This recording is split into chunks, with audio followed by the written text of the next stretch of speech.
Hi ಸ್ನೇಹಿತರೆ, ಎಲ್ಲರಿಗೂ ನಮಸ್ಕಾರ. ನೋಡಿ, ಸರ್ಕಾರದಿಂದ ಗೃಹಲಕ್ಷ್ಮಿ ಫಲಾನುಭವಿಗಳಿಗೆ ಮುಖ್ಯವಾದ ಮಾಹಿತಿನ ಕೊಟ್ಟಿದ್ದು, ಸುಮಾರು 4,30,000ಕ್ಕಿಂತ ಅಧಿಕ ಫಲಾನುಭವಿಗಳ ಬ್ಯಾಂಕ್ ಖಾತೆಗೆ ಗೃಹಲಕ್ಷ್ಮಿ ಹಣ ಕ್ಯಾನ್ಸಲ್ ಆಗಿದೆ.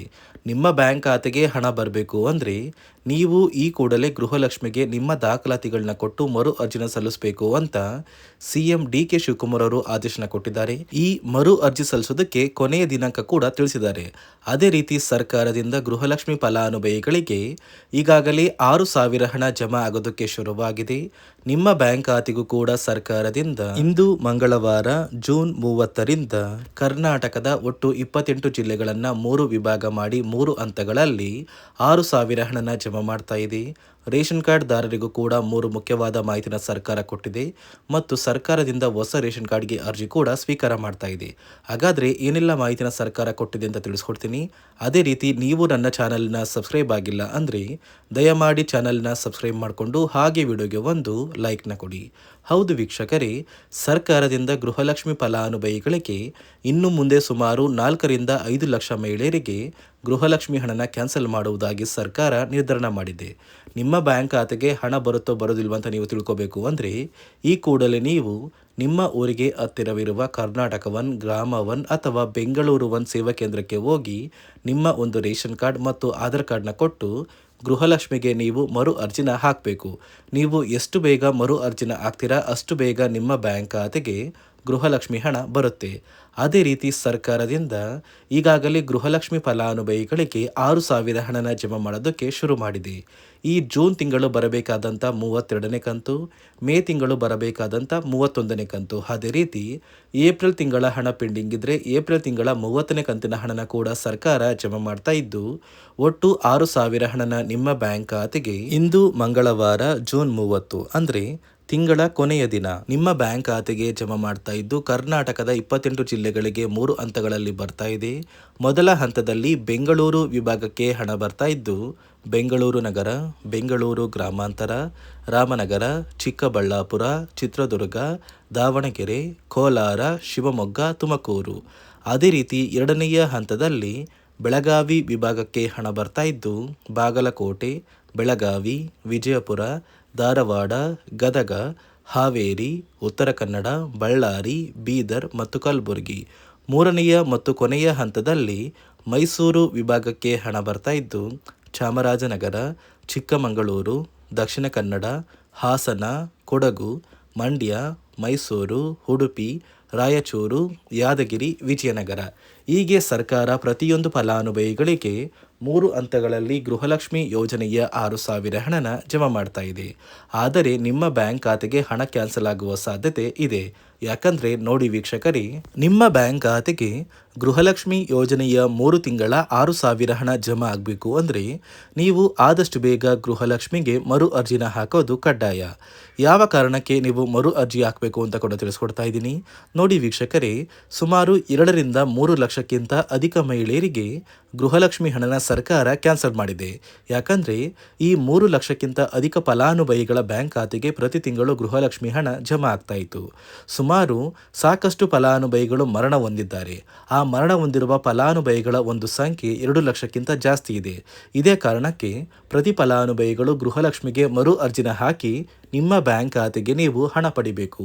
ಇಲ್ಲಿ ಮರು ಅರ್ಜಿ ಹಾಕುವ ಮೂಲಕ ಸರ್ಕಾರಕ್ಕೆ ನೀವು ಇನ್ನೂ ಕೂಡ ಗೃಹಲಕ್ಷ್ಮಿ ಹಣನ ಪಡಿತಾ ಇದ್ದೀರಿ ಅಂತ ತಿಳಿದು ಬರುತ್ತೆ. ಮತ್ತು ಯಾರೆಲ್ಲ ಫಲಾನುಭವಿಗಳು ಮರು ಅರ್ಜಿನ ಹಾಕೋಲ್ಲ ಅಂತಹ ಫಲಾನುಭವಿಗಳ ಒಂದು ಹೆಸರನ್ನ ಗೃಹಲಕ್ಷ್ಮಿ ಯೋಜನೆಯ ಅರ್ಹರ ಪಟ್ಟಿಯಿಂದ ಸರ್ಕಾರ ಕ್ಯಾನ್ಸಲ್ ಮಾಡುತ್ತೆ. ಸರ್ಕಾರಕ್ಕೆ 2 ಲಕ್ಷಕ್ಕಿಂತ ಅಧಿಕ ಮಹಿಳೆಯರು ಮರಣ ಹೊಂದಿರೋದು ತಿಳಿದು ಬಂದಿದೆ. ಇದೇ ಕಾರಣಕ್ಕೆ ಈ ಜೂನ್ ತಿಂಗಳಲ್ಲಿ ಸರ್ಕಾರದಿಂದ ನೇಮಕಗೊಂಡಿರುವ ಕೆಲವು ಅಧಿಕಾರಿಗಳು ನಿಮ್ಮ ಮನೆ ಬಾಗಿಲಿಗೆ ಬಂದು ಪ್ರತಿ ಫಲಾನುಭವಿಗಳ ಒಂದು ದಾಖಲಾತಿಗಳನ್ನ ಮರುಪರಿಶೀಲನೆ ಮಾಡಿ ಮತ್ತೆ ಅರ್ಜಿನ ಹಾಕ್ಸ್ಕೊಂಡು ಹೋಗ್ತಾರೆ. ನಂತರ ನಿಮ್ಮ ಬ್ಯಾಂಕ್ ಖಾತೆಗೆ 3 ತಿಂಗಳ 6,000 ಹಣ ಬರುತ್ತೆ. ಅದೇ ರೀತಿ ಇನ್ನು ಮುಂದೆ ಪ್ರತಿ ವರ್ಷವೂ ಕೂಡ ನೀವು ವರ್ಷದ ಕೊನೆಯಲ್ಲಿ ಗೃಹಲಕ್ಷ್ಮಿಗೆ ನೀವು ಹೊಂದಿರುವ ಲೈಫ್ ಸರ್ಟಿಫಿಕೇಟ್ನ ಕೊಟ್ಟು ಅರ್ಜಿನ ಹಾಕಿದ್ರೆ ಮಾತ್ರ ಆ ಒಂದು ವರ್ಷದಲ್ಲಿ ಪ್ರತಿ ತಿಂಗಳು ಗೃಹಲಕ್ಷ್ಮಿ ಯೋಜನೆಯ 6,000 ಹಣ ಬರುತ್ತೆ. ಈಗಾಗಲೇ ಫಲಾನುಭವಿಗಳಿಗೆ ಗೃಹಲಕ್ಷ್ಮಿ ಹಣ ಜಮಾ ಆಗೋದಕ್ಕೆ ಸ್ಟಾರ್ಟ್ ಆಗಿದೆ. ಆದಷ್ಟು ಬೇಗ ಈ ಜೂನ್ ತಿಂಗಳಲ್ಲಿ ಪ್ರತಿಯೊಬ್ಬರು ಗೃಹಲಕ್ಷ್ಮಿ ಗೃಹಲಕ್ಷ್ಮಿಗೆ ಮರು ಅರ್ಜಿನ ಹಾಕಿ ಈ ಒಂದು ಹಣನ ಪಡ್ಕೊಳ್ಳಿ. ಮತ್ತು ಸರ್ಕಾರ ಈ ಗೃಹಲಕ್ಷ್ಮಿ ಹಣಕ್ಕೆ ಕೆಲವು ನಿಯಮಗಳನ್ನ ಕೂಡ ಜಾರಿಗೆ ತಂದಿದೆ. ಅದೇ ರೀತಿ ರೇಷನ್ ಕಾರ್ಡ್ ಹೊಂದಿರುವ ಪ್ರತಿಯೊಂದು ಕಾರ್ಡ್ದಾರರಿಗೂ ಕೂಡ ಸರ್ಕಾರ 3 ಮುಖ್ಯವಾದ ಭರ್ಜರಿ ಗುಡ್ ನ್ಯೂಸ್ನ ಕೊಟ್ಟಿದ್ದು, ಮೊದಲ ಒಂದು ಗುಡ್ ನ್ಯೂಸ್ ಬಂದು ಸರ್ಕಾರ ಹೊಸ ರೇಷನ್ ಕಾರ್ಡ್ಗೆ ಅರ್ಜಿನ ಸ್ವೀಕಾರ ಮಾಡ್ತಾ ಇದೆ. ನೀವು ಕೂಡ ಹೊಸ ರೇಷನ್ ಕಾರ್ಡ್ನ ಪಡಿಬೇಕು ಅಂದರೆ ಆದಷ್ಟು ಬೇಗ ಅರ್ಜಿನ ಹಾಕಿ. ಅದೇ ರೀತಿ ಎರಡನೆಯ ಒಂದು ಗುಡ್ ನ್ಯೂಸ್ ಬಂದು ನೋಡಿ ವೀಕ್ಷಕರೇ, ನಿಮ್ಮ ಒಂದು ರೇಷನ್ ಕಾರ್ಡ್ಗೆ ಸರ್ಕಾರದಿಂದ ಈ ಜೂನ್ ತಿಂಗಳಲ್ಲಿ 3 ತಿಂಗಳಿಗೆ ಬರುವಂತಹ 15 ರೀತಿಯ ಆಹಾರ ಪದಾರ್ಥಗಳನ್ನ ಸರ್ಕಾರ ಉಚಿತವಾಗಿ ಕೊಡ್ತಾ ಇದೆ. ಈ ಜೂನ್ ತಿಂಗಳಲ್ಲಿ ಸಿಗಬೇಕಾಗಿರುವಂತಹ ಇಂದಿರಾ ಕಿಟ್ ಮತ್ತು ಮೇ ತಿಂಗಳಲ್ಲಿ ನಿಮಗೆ ಬರಬೇಕಾಗಿರುವಂತಹ ಒಂದು ಇಂದಿರಾ ಕಿಟ್, ಅದೇ ರೀತಿ ಏಪ್ರಿಲ್ ತಿಂಗಳಲ್ಲೂ ಕೂಡ ನಿಮ್ಮ ಒಂದು ರೇಷನ್ ಕಾರ್ಡ್ಗೆ ಇಂದಿರಾ ಕಿಟ್ನ ಕೊಟ್ಟಿಲ್ಲ. ಒಟ್ಟು 3 ತಿಂಗಳ 15 ಆಹಾರ ಪದಾರ್ಥಗಳನ್ನ ಸರ್ಕಾರ ಪ್ರತಿ ಕಾರ್ಡ್ದಾರರಿಗೆ ವಿತರಣೆ ಮಾಡ್ತಾ ಇದೆ. ಮೂರನೆಯ ಒಂದು ಗುಡ್ ನ್ಯೂಸ್ ಬಂದು, ಇನ್ನು ಮುಂದೆ ನೀವು ಉಚಿತ ಅಕ್ಕಿ ಪಡಿಬೇಕು ಅಂದರೆ ಆ ಒಂದು ಬಯೋಮೆಟ್ರಿಕ್ ಮಷಿನ್ ಮೇಲೆ ಬೆರಳಿಡುವಂತಹ ಅವಶ್ಯಕತೆ ಇಲ್ಲ. ಯಾಕಂದರೆ ಇದೀಗ ಸರ್ಕಾರ ನಿಮ್ಮ ಒಂದು ಬೆರಳು ಆ ಒಂದು ಮಷಿನಲ್ಲಿ ಎಂಟ್ರಿ ಆಗಿಲ್ಲ ಅಂದರೂ ಕೂಡ ಆ ಒಂದು ಅಧಿಕಾರಿಗಳು ಪುಸ್ತಕದಲ್ಲಿ ನಿಮ್ಮ ಒಂದು ಹೆಸರನ್ನ ಬರ್ಕೊಂಡು ನಿಮ್ಮ ಕಾರ್ಡಿಗೆ ಅಕ್ಕಿನ ಕೊಡಬೇಕು ಅಂತ ಸರ್ಕಾರ ಆದೇಶ ಕೊಟ್ಟಿದ್ದು, ಈ 3 ಗುಡ್ ನ್ಯೂಸ್ನ ಪ್ರತಿಯೊಂದು ಫಲಾನುಭವಿಗಳಿಗೆ ಸರ್ಕಾರ ಕೊಡ್ತಾ ಇದೆ. ಇದರ ಜೊತೆಗೆ ನಿಮ್ಮ ಬ್ಯಾಂಕ್ ಖಾತೆಗೆ ಗೃಹಲಕ್ಷ್ಮಿ ಯೋಜನೆಯ ಹಣ ಇನ್ನು ಮುಂದೆ ಬರಬೇಕು ಅಂದರೆ 5 ರೀತಿಯ ಹೊಸ ನಿಯಮಗಳನ್ನ ನೀವು ಪಾಲಿಸಬೇಕು ಅಂತ ಸರ್ಕಾರ ಆದೇಶ ಕೊಟ್ಟಿದೆ. ಅದೇ ರೀತಿ ನೋಡಿ ಸ್ನೇಹಿತರೆ, ಈ ಬಾರಿ ಸುಮಾರು 3 ಲಕ್ಷಕ್ಕಿಂತ ಅಧಿಕ ಫಲಾನುಭವಿಗಳ ಬ್ಯಾಂಕ್ ಖಾತೆಗೆ ಸರ್ಕಾರ ಗೃಹಲಕ್ಷ್ಮಿ ಯೋಜನೆಯ ಹಣನ ಜಮಾ ಮಾಡ್ತಾ ಇಲ್ಲ. ಕಾರಣ ಏನು ಅಂದರೆ, ನಿಮ್ಮ ಬ್ಯಾಂಕ್ ಖಾತೆಗೆ ಡೆಬಿಟ್ ಮೂಲಕ ಹಣ ಜಮಾ ಮಾಡುವಂತಹ ಸಂದರ್ಭದಲ್ಲಿ ಸರ್ಕಾರ ಸಾಕಷ್ಟು ಫಲಾನುಭವಿಗಳ ಒಂದು ಬ್ಯಾಂಕ್ ಖಾತೆಗೆ ಹಣ ಜಮಾ ಮಾಡೋದನ್ನು ಕ್ಯಾನ್ಸಲ್ ಮಾಡಿದೆ. ಯಾಕಂದರೆ ಇತ್ತೀಚೆಗೆ ಹಣಕಾಸು ಇಲಾಖೆ ಜಾರಿಗೆ ತಂದಿರುವ 5 ನಿಯಮಗಳ ಆಧಾರದ ಮೇಲೆ ಪ್ರತಿಯೊಂದು ಫಲಾನುಭವಿಗಳಿಗೆ ಸರ್ಕಾರ ಈ ಒಂದು ಹಣನ ಜಮಾ ಮಾಡ್ತಾ ಇದ್ದು, ಯಾರೆಲ್ಲ ಫಲಾನುಭವಿಗಳು ಈ ನಿಯಮಗಳನ್ನ ಪಾಲಿಸಿಲ್ಲ ನಿಮ್ಮ ಬ್ಯಾಂಕ್ ಖಾತೆಗೂ ಕೂಡ ಹಣ ಜಮಾ ಆಗೋದಿಲ್ಲ. ಹಾಗಾದರೆ ಬನ್ನಿ ಸ್ನೇಹಿತರೆ, ಸರ್ಕಾರ ಜಾರಿಗೆ ತಂದಿರುವ ಆ 5 ಹೊಸ ನಿಯಮಗಳು ಏನು ಅಂತ ನಾನು ನಿಮಗೆ ತಿಳಿಸ್ಕೊಡ್ತಾ ಇದ್ದೀನಿ. ನೋಡಿ ಸ್ನೇಹಿತರೆ, ಮೊದಲನೆಯ ಒಂದು ನಿಯಮ ಬಂದು, ಸಾಕಷ್ಟು ಫಲಾನುಭವಿಗಳು ಹೊಂದಿರುವಂತಹ ಒಂದು ರೇಷನ್ ಕಾರ್ಡ್ ಏನಿದೆ, ಆ ಒಂದು ರೇಷನ್ ಕಾರ್ಡ್ನ ಮನೆಯ ಸದಸ್ಯರ ಪ್ರತಿಯೊಬ್ಬರ ಒಂದು ಆಧಾರ್ ಕಾರ್ಡ್ನ ನಿಮ್ಮ ರೇಷನ್ ಕಾರ್ಡ್ಗೆ ಕಡ್ಡಾಯವಾಗಿ ಲಿಂಕ್ ಮಾಡಿಸ್ಬೇಕು. ಅಂದರೆ ಈ ಒಂದು ಲಿಂಕ್ ಮಾಡಿಸುವಂತಹ ಒಂದು ಪ್ರೊಸೀಜರ್ಗೆ ಸರ್ಕಾರ KYC ಅಂತ ಕರೀತಾರೆ. ನಿಮ್ಮ ರೇಷನ್ ಕಾರ್ಡ್ಗೆ ಇನ್ನೂ ಸಹ KYC ಆಗಿಲ್ಲ ಅಂದರೆ ನಿಮ್ಮ ಬ್ಯಾಂಕ್ ಖಾತೆಗೆ ಸರ್ಕಾರ ಮುಂದಿನ ದಿನಗಳಲ್ಲಿ ಗೃಹಲಕ್ಷ್ಮಿ ಯೋಜನೆಯ ಹಣನ ಕ್ಯಾನ್ಸಲ್ ಮಾಡುತ್ತೆ. ಅದೇ ರೀತಿ ಎರಡನೆಯ ಒಂದು ನಿಯಮ ಬಂದು, ಸಾಕಷ್ಟು ಫಲಾನುಭವಿಗಳು ಕಳೆದ 3 ತಿಂಗಳಿಂದ ಸರ್ಕಾರದಿಂದ ಬರ್ತಾ ಇರುವಂತಹ ಒಂದು ರೇಷನ್ ಏನಿದೆ ಅಂದರೆ ಉಚಿತ ಅಕ್ಕಿ ಏನಿದೆ, ಈ ಒಂದು ರೇಷನ್ನ ಪಡ್ಕೋತಾ ಇಲ್ಲ. ಒಂದು ವೇಳೆ ಕಳೆದ 3 ತಿಂಗಳಿಂದ ನೀವು ರೇಷನ್ನ ಪಡ್ಕೊಂಡಿಲ್ಲ ಅಂದರೆ ಸರ್ಕಾರ ನಿಮ್ಮ ಬಳಿ ಇರುವಂತಹ ಒಂದು ರೇಷನ್ ಕಾರ್ಡ್ನ ಕ್ಯಾನ್ಸಲ್ ಮಾಡುತ್ತೆ.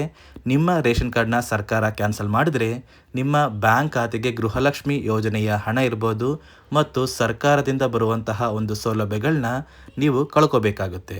ಅದೇ ರೀತಿ ಮೂರನೆಯ ಒಂದು ನಿಯಮ ಬಂದು, ನೋಡಿ ಸ್ನೇಹಿತರೆ, ನಿಮ್ಮ ಬಳಿ ಇರುವಂತಹ ಒಂದು ಆಧಾರ್ ಕಾರ್ಡ್ ಏನಿದೆ, ಆ ಒಂದು ಆಧಾರ್ ಕಾರ್ಡ್ನ ಕಳೆದ 15 ವರ್ಷಗಳಲ್ಲಿ ನೀವು ಯಾವುದೇ ರೀತಿಯ ಒಂದು ತಿದ್ದುಪಡಿನ ಮಾಡಿಸಿಲ್ಲ ಅಂದರೆ ನಿಮ್ಮ ಬ್ಯಾಂಕ್ ಖಾತೆಗೆ ಸರ್ಕಾರ ಗೃಹಲಕ್ಷ್ಮಿ ಯೋಜನೆಯ ಹಣನ ಕ್ಯಾನ್ಸಲ್ ಮಾಡುತ್ತೆ.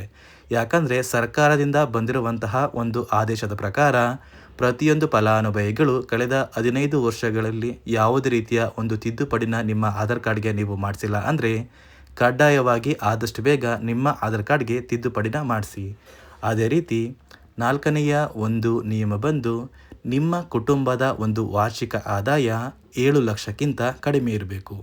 ಒಂದು ವೇಳೆ ನಿಮ್ಮ ಕುಟುಂಬದ ವಾರ್ಷಿಕ ಆದಾಯ 7 ಲಕ್ಷಕ್ಕಿಂತ ಜಾಸ್ತಿ ಇದ್ದರೆ ನಿಮ್ಮ ಬ್ಯಾಂಕ್ ಖಾತೆಗೆ ಸರ್ಕಾರ ಗೃಹಲಕ್ಷ್ಮಿ ಯೋಜನೆಯ ಹಣನ ಕ್ಯಾನ್ಸಲ್ ಮಾಡುತ್ತೆ. ಅದೇ ರೀತಿ 5ನೆಯ ಒಂದು ನಿಯಮ ಬಂದು, ನಿಮ್ಮ ಕುಟುಂಬದ ಸದಸ್ಯರು ಅಥವಾ ಗೃಹಲಕ್ಷ್ಮಿ ಯೋಜನೆಯ ಫಲಾನುಭವಿಗಳು ಯಾರು ಕೂಡ ಸರ್ಕಾರಿ ನೌಕರರಾಗಿ ಕಾರ್ಯನಿರ್ವಹಿಸ್ತಾ ಇರಬಾರ್ದು. ಒಂದು ವೇಳೆ ನಿಮ್ಮ ಕುಟುಂಬದಲ್ಲಿ ಯಾರೇ ಆಗಿದ್ರೂ ಸರ್ಕಾರಿ ನೌಕರರಾಗಿ ಕಾರ್ಯನಿರ್ವಹಿಸ್ತಾ ಇದ್ದರೆ ನಿಮ್ಮ ಬ್ಯಾಂಕ್ ಖಾತೆಗೆ ಗೃಹಲಕ್ಷ್ಮಿ ಯೋಜನೆಯ ಹಣ ಕ್ಯಾನ್ಸಲ್ ಆಗುತ್ತೆ. ಈ 5 ನಿಯಮಗಳ ಆಧಾರದ ಮೇಲೆ ಪ್ರತಿಯೊಂದು ಫಲಾನುಭವಿಗಳಿಗೆ ಸರ್ಕಾರ ಹಣ ಜಮಾ ಮಾಡ್ತಾ ಇದೆ. ಒಂದು ವೇಳೆ ನೀವು ಈ 5 ನಿಯಮಗಳನ್ನ ಪಾಲಿಸಿಲ್ಲ ಅಂದರೆ ನೀವು ಕೂಡ ಗೃಹಲಕ್ಷ್ಮಿ ಯೋಜನೆಯ ಹಣದಿಂದ ವಂಚಿತರಾಗಬೇಕಾಗುತ್ತೆ. ನೋಡಿ ವೀಕ್ಷಕರೇ, ಸರ್ಕಾರದಿಂದ ಇಂದು ಮಂಗಳವಾರ ಜೂನ್ 30ರಂದು ಕರ್ನಾಟಕದ ಪ್ರತಿ ಫಲಾನುಭವಿಗಳಿಗೆ 6,000 ಗೃಹಲಕ್ಷ್ಮಿ ಹಣ ಬರ್ತಾ ಇದೆ. ಅದೇ ರೀತಿ ರೇಷನ್ ಕಾರ್ಡ್ದಾರರಿಗೂ ಭರ್ಜರಿ ಗುಡ್ಡಿಸ್ನ ಕೊಟ್ಟಿದೆ ಮತ್ತು ಆದಷ್ಟು ಬೇಗ ಗೃಹಲಕ್ಷ್ಮಿ ಫಲಾನುಭವಿಗಳು ಮರು ಅರ್ಜಿನ ಹಾಕಿ ಅಂತ ಹೇಳ್ತಾ ಇದಿಷ್ಟು ಸರ್ಕಾರದಿಂದ ಬಂದಿರುವ ಮಾಹಿತಿಯಾಗಿದ್ದು, ನಾನು ಕೊಟ್ಟಿರುವ ಮಾಹಿತಿ ನಿಮಗೆ ಇಷ್ಟ ಆಗಿದ್ದಲ್ಲಿ ನನ್ನ ಚಾನಲ್ನ ಸಬ್ಸ್ಕ್ರೈಬ್ ಮಾಡಿಕೊಂಡು ಹಾಗೆ ವಿಡಿಯೋಗೆ ಒಂದು ಲೈಕ್ನ ಕೊಡಿ.